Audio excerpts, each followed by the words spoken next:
السلام عليكم. وعليكم السلام ورحمة الله وبركاته. دكتور جاماشي. سپاس دەکەم بەڕێزم. دكتور جان ام جمعه لە سەماڵ و تاریخی درا ولا دەروی مزگەوت لە دەشت بووە. باشە.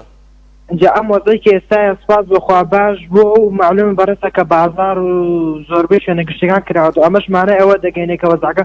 باشە و هیچ شتێکی وا نەماوە کە بکرێتە ڕێگر بۆی مزگەوتەکان نەکرێتەوە. بەڵێ. اینجا ئەگەر هیچ عوزرێک نەبێ و دەرگای مزگەوتەکان نەکرابێتەوە و داخرابێت ئایا نوێژێری لە غێری مزگەوت دروستە؟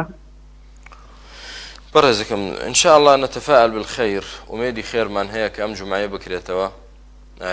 يعني قسە لەسەر ئەوە هەیە إن شاء الله خۆی گەورە ئاسانی کات کە نەشکرایەوە عوزرت هەیە برای خۆم تێگڕای مسلمانان عوزریان هەیە کە نەکرایەوە بۆچی چونکە گوێ لە برای خۆت بگرێ کاکە گیان با ئەوە نەکەینە بیان و بۆچی بازاڕەکان کراونەتەوە براکەی من ئەگەر بێت و فعلا نەخۆشیەکە ما بێت و بڵاویش بێتەوە ئێخۆ کە بازاڕەکان کراونەتەوە کارێکی باش نەکراوە ئەو کاتە کارێکی خراپە کراوە ئێکە ئەوە خراپە بۆچی مزگەوتی شەرکاری خراپ بکات و دیسان بکرێتەوە من خۆم لەگەڵکردنەوەی مزگەوتم ئەگەر ئەو لیژنەی کە ڕوبەڕوو کۆڕۆنا بۆتەوە وەڵ حەسڵ لیژنەیەک تەرتیب کراوە بۆ